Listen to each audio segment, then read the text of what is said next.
Hello বন্ধুরা, সামনেই তো প্রাইমারির ইন্টারভিউ হতে চলেছে। তা তোমরা যারা টেট 2022 পাস করে রয়েছো এবং আগামীতে টেট 2023 পাস করবে, তোমাদের জন্য আজকের ভিডিওটা ভীষণভাবে গুরুত্বপূর্ণ হতে চলেছে। কারণ আজকের ভিডিওতে আমি তোমাদের সাথে কী বিষয় শেয়ার করব, সেটা হচ্ছে টেট 2022 বা টেট 2023 যারা পাস করবে সকল ক্যান্ডিডেটই কি ইন্টারভিউ দিতে পারবে? অর্থাৎ সকলকেই কি ইন্টারভিউয়ের জন্য ডাকা হবে? এটা যেমন জানতে পারবে, সেই সাথে জানতে পারবে কারা কারা বাদ যাবে, অর্থাৎ কারা কারা ইন্টারভিউ দিতে পারবে না। কোন কোন টেট 2022 পাস করা ক্যান্ডিডেট যারা ইন্টারভিউ দিতে পারবে না, সেটা তোমাদের সাথে আমি শেয়ার করব। সেই সাথে একটা প্রচলিত মিথ রয়েছে যে ও তো টেট পাস করেছে, তার মানে ওর প্রাইমারিতে চাকরি পাকা রয়েছে। এই কথাটা কতটা সঠিক? অর্থাৎ টেট পাস এবং ইন্টারভিউ দেওয়া মানেই কি প্রাইমারি চাকরি পাকা? এই বিষয়টা তোমাদের সাথে আমি ক্লিয়ার করে দেব। সেই সাথে তুমি জানতে পারবে, তুমি মনে করো বাঁকুড়ার ক্যান্ডিডেট, তুমি কি অন্য ডিস্ট্রিক্টের জন্য অ্যাপ্লাই করতে পারবে? তুমি কি বর্ধমান বা হুগলি অন্য ডিস্ট্রিক্টে অ্যাপ্লাই করতে পারবে? এই বিষয়টা তোমাদের সাথে আমি শেয়ার করব। সেই সাথে শেয়ার করব একজন ক্যান্ডিডেট কটা ডিস্ট্রিক্টের জন্য আবেদন করতে পারবে।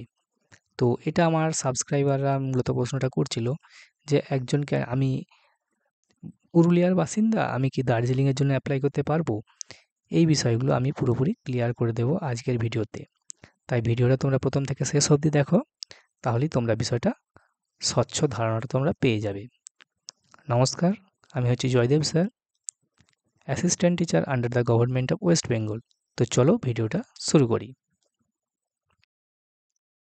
ভিডিওটা শুরু করার আগে তোমাদের বলে রাখি, তোমরা যদি আমাদের channel Abhigyan education with Joydeb এই ইউটিউব চ্যানেলে প্রথমবার ভিজিট করে থাকো, আমাদের চ্যানেলটিকে তোমরা সাবস্ক্রাইব করে নেবে। এই চ্যানেলে তোমরা প্রাইমারি রিলেটেড যাবতীয় আপডেট তোমরা পেয়ে যাবে। প্রাইমারি টেটের প্রস্তুতি, প্রাইমারি ইন্টারভিউ কত নাম্বার দেওয়া হয়, মিনিমাম নাম্বার কত দেওয়া হয়, টেট পাস থেকে জয়েনিং পর্যন্ত কী কী স্টেপ রয়েছে, প্রাইমারি টিচারদের স্যালারি কত দেওয়া হয়, পিএফ কত টাকা কাটা হয়, কতদিন পর থেকে পিএফ কাটা হয়, ডিএলএডে ভর্তি সংক্রান্ত যাবতীয় প্রাইমারি রিলেটেড তোমরা ভিডিও আমাদের এই চ্যানেল অভিজ্ঞান এডুকেশনে কিন্তু তোমরা পেয়ে যাবে। তাই আমাদের চ্যানেলটিকে তোমরা অবশ্যই সাবস্ক্রাইব করে নিও, আর ভিডিওটা ভালো লাগলে একটা লাইক করে দিও। তো সরাসরি আমরা প্রশ্নে চলে এসেছি যে টেট 2022 পাস করা সকল ক্যান্ডিডেটকেই কি ইন্টারভিউ দিতে ডাকা হবে, অর্থাৎ তারা কি প্রত্যেককেই ইন্টারভিউ দিতে পারবে? এর প্রশ্নের উত্তরটা হচ্ছে যে যে সমস্ত ক্যান্ডিডেট টেট পাস করেছে এবং ভ্যালিড ক্যান্ডিডেট, একমাত্র তারাই ইন্টারভিউ দিতে পারবে। অর্থাৎ ভ্যালিড ক্যান্ডিডেট, এখন বলবে স্যার এই যে ভ্যালিড ক্যান্ডিডেট কথাটা ইউজ করছো, এই ভ্যালিড ক্যান্ডিডেট এই কথাটার মানে কি? ভ্যালিড ক্যান্ডিডেটের কথাটার মানে হচ্ছে যে সমস্ত ক্যান্ডিডেটের ডিএলএড কোয়ালিফিকেশান রয়েছে। অর্থাৎ তোমরা জানো যে টেট 2022 কিন্তু অনেক বিএড ক্যান্ডিডেটও অ্যাপ্লাই করেছিল। তো মোটামুটি তোমরা জানো যে মোটামুটি 1.5 লাখের উপর পাস করেছিল, যেখানে 50-50 অর্থাৎ 50% বিএড এবং 50% ডিএলএডের মতন ক্যান্ডিডেট ছিল। তো এই 50% যে বিএড ক্যান্ডিডেট, তারা কিন্তু টেট 2022 পাস হলেও তারা কিন্তু ইন্টারভিউ দিতে পারবে না, কারণ তাদের ডিএলএড ডিগ্রি নেই। তাই বিএড প্রার্থীরা কিন্তু প্রাইমারি ইন্টারভিউতে বসতে পারছে না। এখানে একটা বিষয় বলে রাখি যে কতগুণ ক্যান্ডিডেটকে ডাকা হবে, ইন্টারভিউতে কতগুণ ক্যান্ডিডেটদেরকে ডাকা হবে এরকম কোনো বাঁধা ধরা নিয়ম নেই। প্রাইমারি নিয়ম হচ্ছে যে যতজন তারা পাস করবে, টেট পাস করবে, প্রত্যেককেই ইন্টারভিউ দিতে পারবে। আমার একজন ক্যান্ডিডেট আমার একজন সাবস্ক্রাইবার, ক্যান্ডিডেট বলা ভুল, তো সাবস্ক্রাইবার সে বারবার কমেন্ট করছিল যে যা ভ্যাকেন্সি থাকবে তার কি 1.5 গুণ ক্যান্ডিডেটকে ডাকা হবে? না, সেরকম কোনো ব্যাপার নেই। তোমার যদি 50,000 ভ্যাকেন্সি থাকে এবং ক্যান্ডিডেট যদি তোমার 2 লাখ থাকে, তো প্রত্যেককেই কিন্তু ডাকা হবে, প্রত্যেককেই ইন্টারভিউ দিতে পারবে। তো টেট 2022 টেট পাস করা কারা কারা বাদ যাবে? যারা ইনভ্যালিড ক্যান্ডিডেট, অর্থাৎ যাদের বিএড ডিগ্রি রয়েছে, যারা পরবর্তীতে ডিএলএড ডিগ্রি অর্জন করেনি বা ডিএলএড ডিগ্রি যাদের নেই, তারা কিন্তু এলিজিবল হবে না। ওকে, পরের প্রশ্নটা। পরের প্রশ্নটা বলছে যে টেট পাস প্লাস ইন্টারভিউ দেওয়া এর মানে কি চাকরি পাকা? এটার উত্তর হচ্ছে একটা বড় করে না।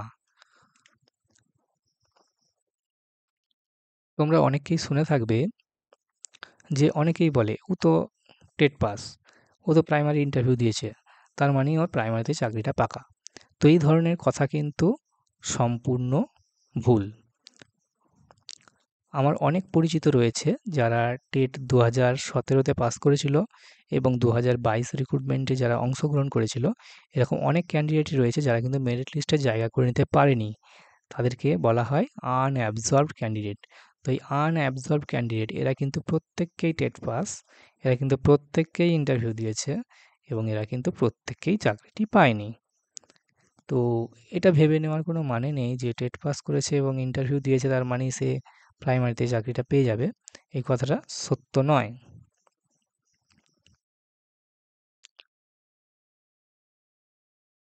পরের প্রশ্নটা যে তুমি কি অন্য ডিস্ট্রিক্টে অ্যাপ্লাই করতে পারবে? এই প্রশ্নটা মোস্ট ইম্পর্টেন্ট টেট 2022 এবং টেট 2023 ক্যান্ডিডেটদের জন্য, কারণ এরা হচ্ছে একেবারেই নতুন, এরা কখনো ইন্টারভিউ দেয়নি। তো এটার উত্তর হচ্ছে হ্যাঁ। একজন ক্যান্ডিডেট, আমি যদি বলি হ্যাঁ, তো একজন ক্যান্ডিডেট মনে করো কারোর বাঁকুড়ায় বাড়ি, সে চাইলে বর্ধমান ডিস্ট্রিক্টের জন্য সে কিন্তু অ্যাপ্লাই করতে পারবে। অর্থাৎ তুমি অন্য ডিস্ট্রিক্টে কিন্তু অ্যাপ্লাই করতে পারছো। ওকে?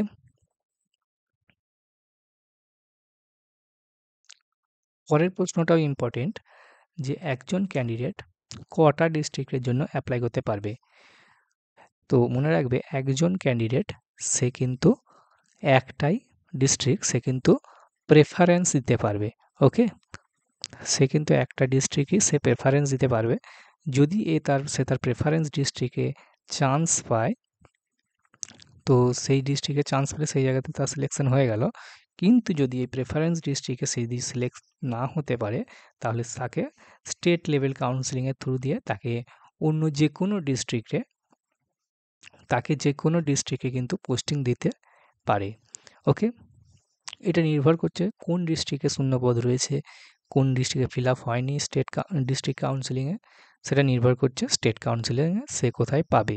তো এটা নির্দিষ্ট করে বলা যায় না যে সে কোন ডিস্ট্রিক্টেই পাবে। তাহলে বিষয়টা বোঝা গেল যে একজন ক্যান্ডিডেট একটা ডিস্ট্রিক্টেই সে আবেদন করতে পারবে। সেই ডিস্ট্রিক্টে না পেলে তখন সে অন্য ডিস্ট্রিক্টে চান্স পাবে। ওকে? সেটা সে কাউন্সেলিংয়ের থ্রু দিয়েই অটোমেটিক হবে। তো ভিডিওটা বুঝতে পারলে যে বিষয়গুলো তোমাদের সামনে তুলে ধরলাম। আশা করি বিষয়টা প্রত্যেকের কাছে পরিষ্কার হয়েছে। তোমাদের যদি কোনো প্রশ্ন থাকে, আমাদের এই যে channel Abhigyan education with Joydeb, এই চ্যানেলে তোমরা কমেন্ট করবে। আমি যথাযথ উত্তর দেওয়ার চেষ্টা করব। Thank you for watching.